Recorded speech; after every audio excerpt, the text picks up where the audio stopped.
가마솥더위를 뚫고 파발마 두 분이 막 도착했습니다. 평론계 기다리 아저씨 미스터 송국권 평론가입니다. 어서 오십시오. 안녕하세요. 반갑습니다. 이어서 시사계 플래시 더 도밍고 김홍국 박사 나왔습니다. 네, 안녕하세요. 시사도민고 김홍국입니다. 덥죠? 네, 많이 덥습니다. 땀들은 안 나셨네 그래도. 시원한 차를 타고 왔습니다. 방송국은 시원합니다.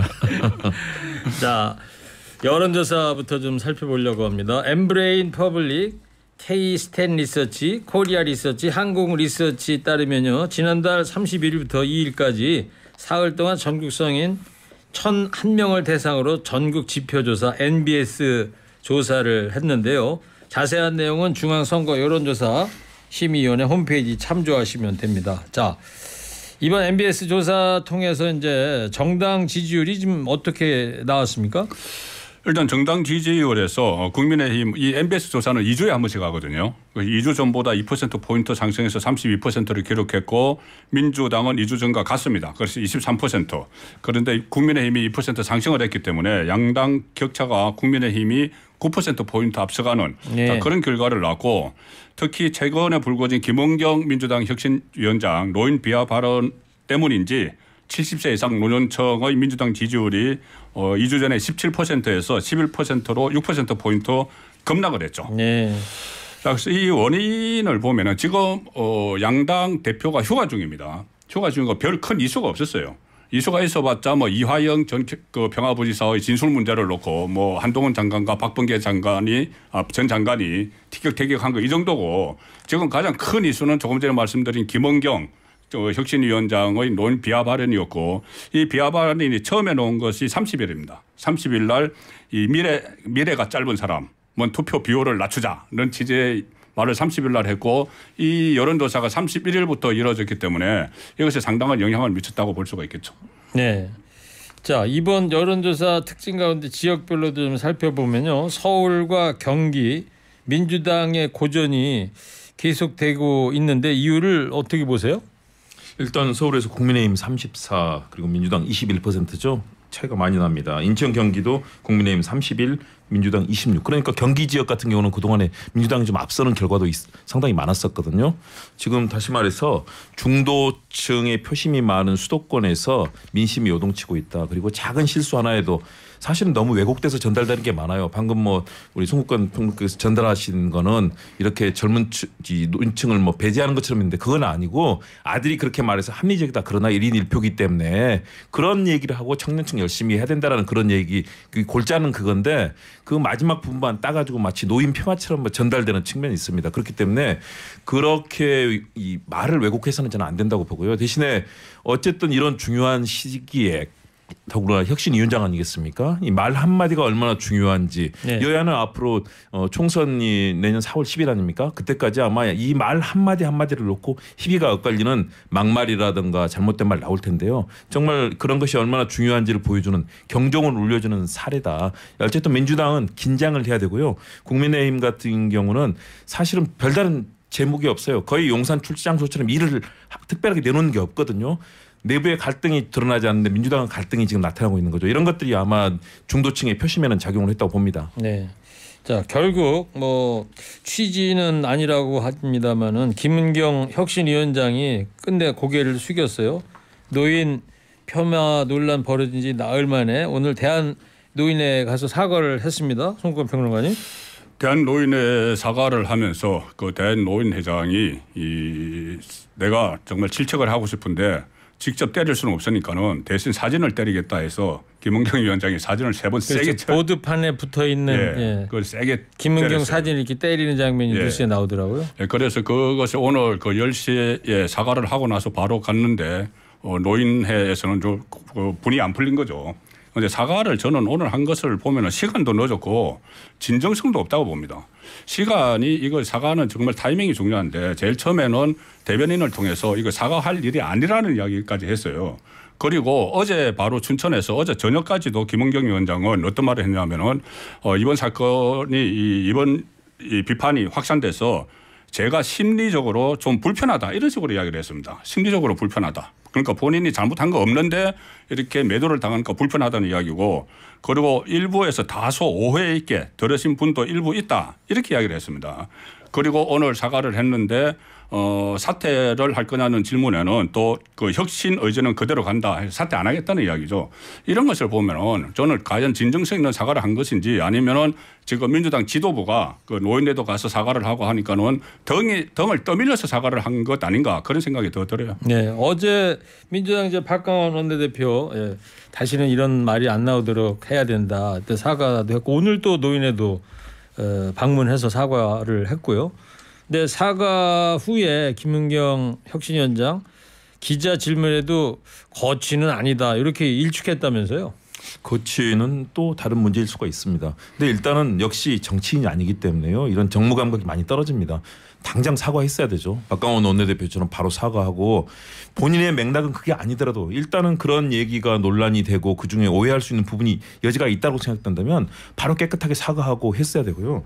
그렇다고 김호일 노인의 회장 사진을 때린다. 이것도 폭력이죠. 뭐 사진을 5번 때렸다는데 그거 얼마나 모욕적인 일입니까? 김호일 위원장은요. 이 한나라당 국민의힘 과거에 그 국회의원을 3번 한 사람입니다. 그리고 제가 현장에서 많이 들었는데요. 맨날 민주당 비난하고 문재인 대통령 비난하고 현장에서 지금도 그렇게 말씀하시는 아주 보수 성향인 분이세요.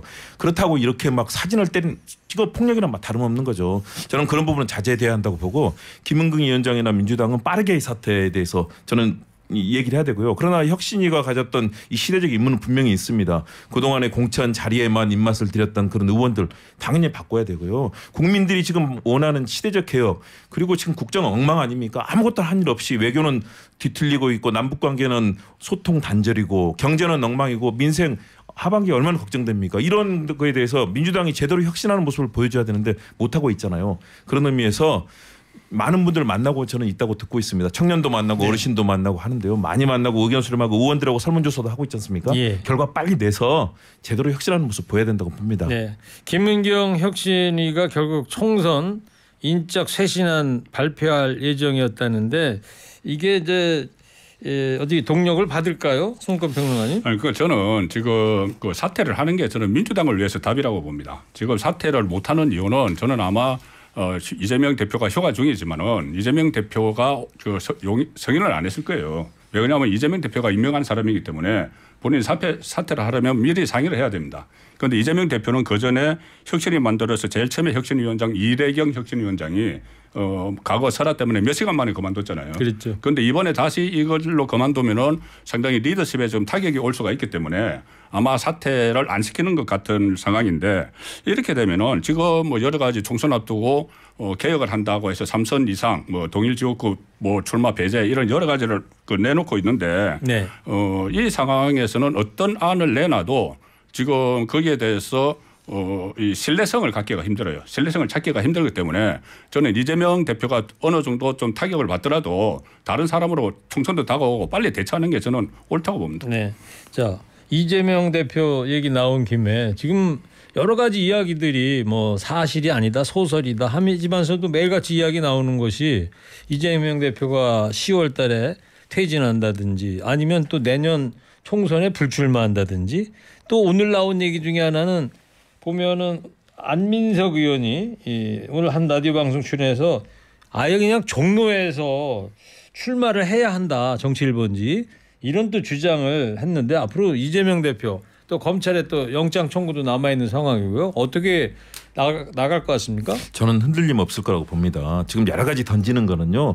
뭐 야권의 장성철 소장이 뭐 얘기했던 거라든가 10월 얘기도 있고요. 안민석 의원은 그 아이디어 차원에서 판을 바꿔보자. 대표 종로라는 곳이 정치의 상징성 있는 곳 아니겠습니까? 그렇다면 내년 총선에서 뭔가 대표도 인천에서 그냥 있기보다는 그러나 사실은 또 대표가 또 전체에서 총선 지휘도 해야 되기 때문에 개항을 말고 내년에는 아예 정치일본지 종로에서 출발하면 어떻겠느냐라는 제안이죠. 앞으로 이런 제안이 무수하게 쏟아질 겁니다. 종로 뭐 중구도 얘기 있을 거고요. 그리고 뭐 전국에 여러 가지 그런 아이디어를 내놓을 텐데 저는 거기에 대해서 특히 사법 얘기도 지금까지 뭐 무수하게 얘기 나왔지만 도리어 검찰의 강요와 뭐 이 회유를 위한 이런 얘기 많이 나왔지 실제 아직까지 모든 증거로 나온 게 있습니까?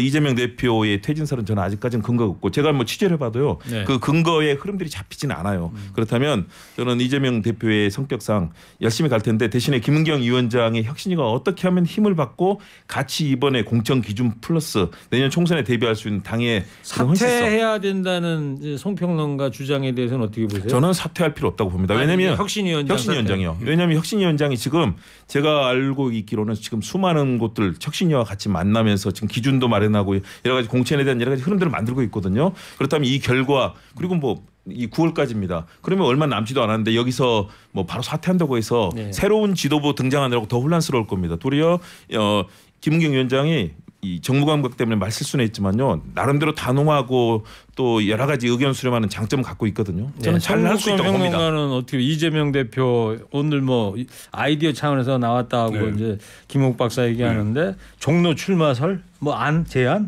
그런데 지금 이재명 대표와 관련해서 조금 전에 이야기했던 뭐 그 10월 사퇴설 아니면 12월 위기설, 9월 대란설 많이 나오죠. 이게 전부 다 뭐냐면은 정치 스케줄이에요. 그런데 정치 스케줄이 어느 쪽으로 갈지를 알기 위해서는 사법 스케줄을 먼저 봐야 돼요. 지금 뭐 8월 중에서 구속영장을 청구한다는 게 영장 청구하는 거 그렇죠. 말이죠. 그러니까 8월 말 9월 초 구속영장이 거의 기정사실화 되어 있습니다. 그런데 지금 이재명 대표와 민주당의 전략을 보면은 어쨌든 체포 동의안은 안 가려고 해요. 회기 중에 구속영장을 치면은 해결을 중단시켜서라도 바로 영장법원으로 가겠다는 건데 그럼 영장법원에서 이것이 먼저 결정이 돼야지 그다음에 정치 스케줄을 이야기할 수 있는 거예요. 영장법원에서 구속이 돼버리면은 그러면은 대혼란이 일어나죠. 그러면 구속된 상태에서 무슨 뭐 옥중 공천한다는 말도 나오고 아니면 구속되면은 바로 당대표직을 내려놔야 된다. 비명계 그렇게 이야기할 거고 만약에 구속영장이 기각이 되면은 네. 모든 정치 스케줄은 이재명 대표 마음대로예요. 그때부터는.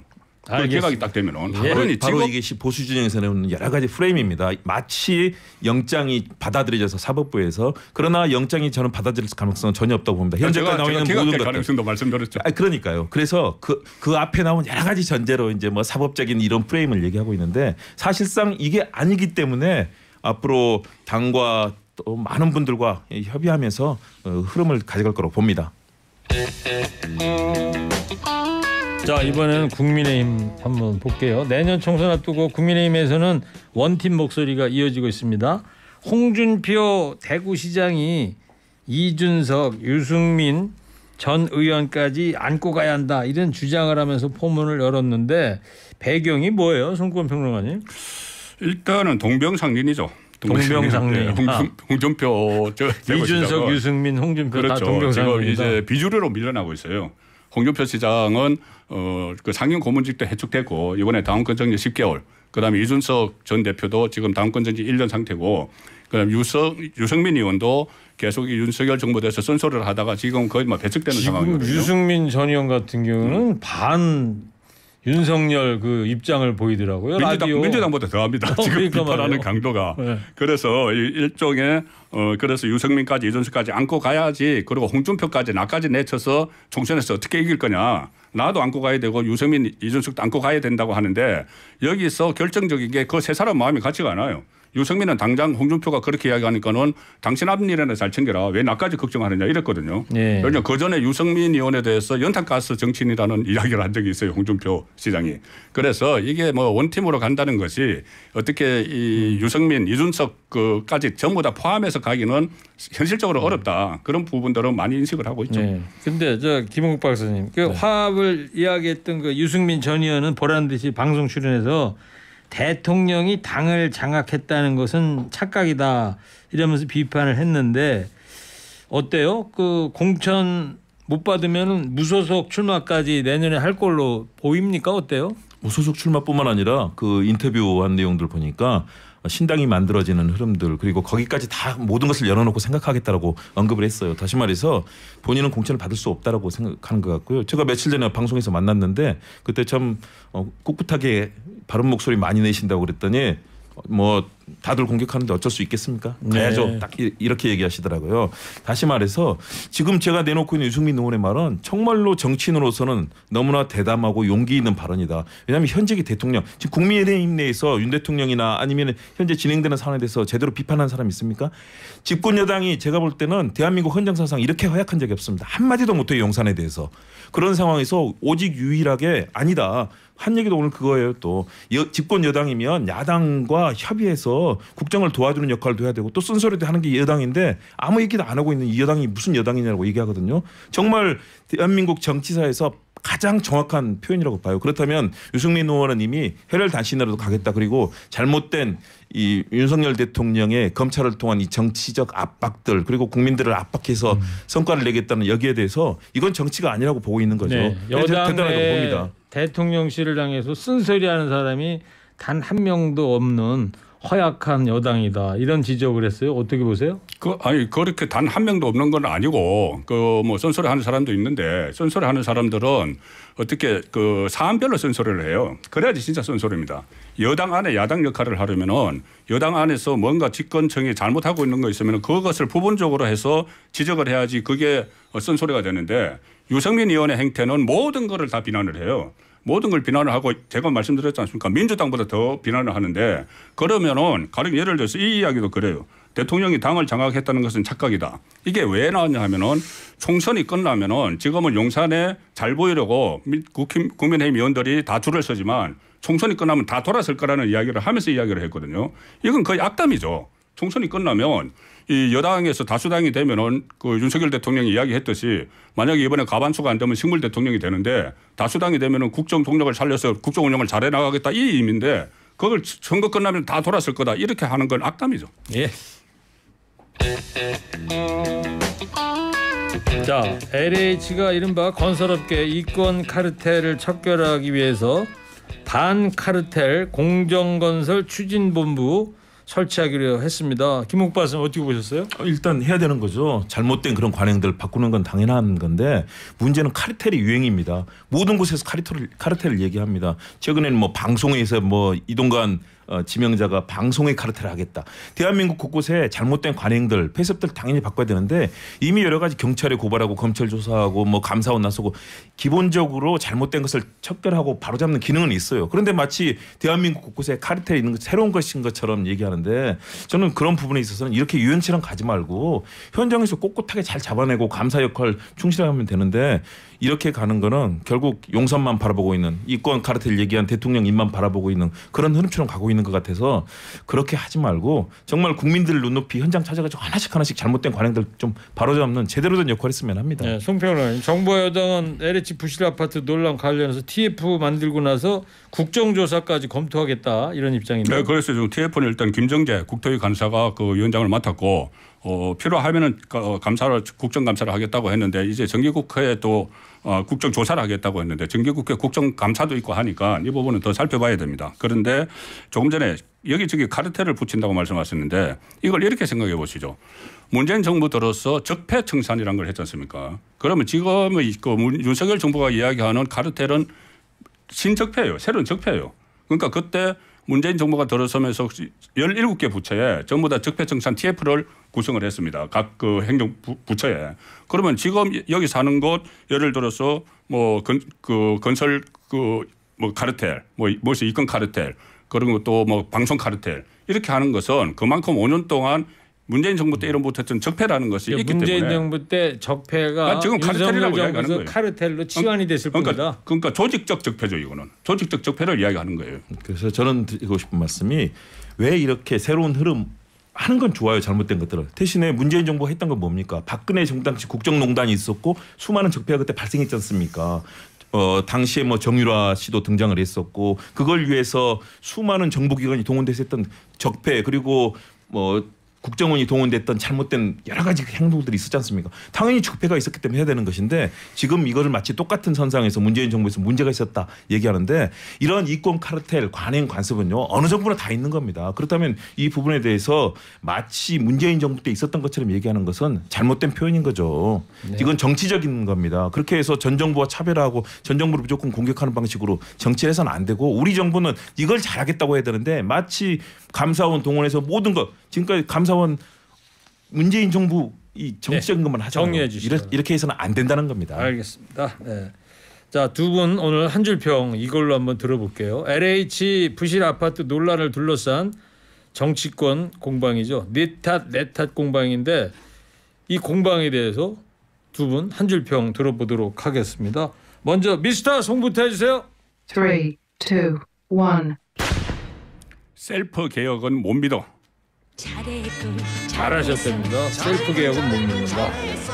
자, 이어서 시사 도민고 해주세요. 3, 2, 1. 유리하면 조사? 모두 조사합시다. 잘했답니다. 너무 좋아서 울고 싶대요.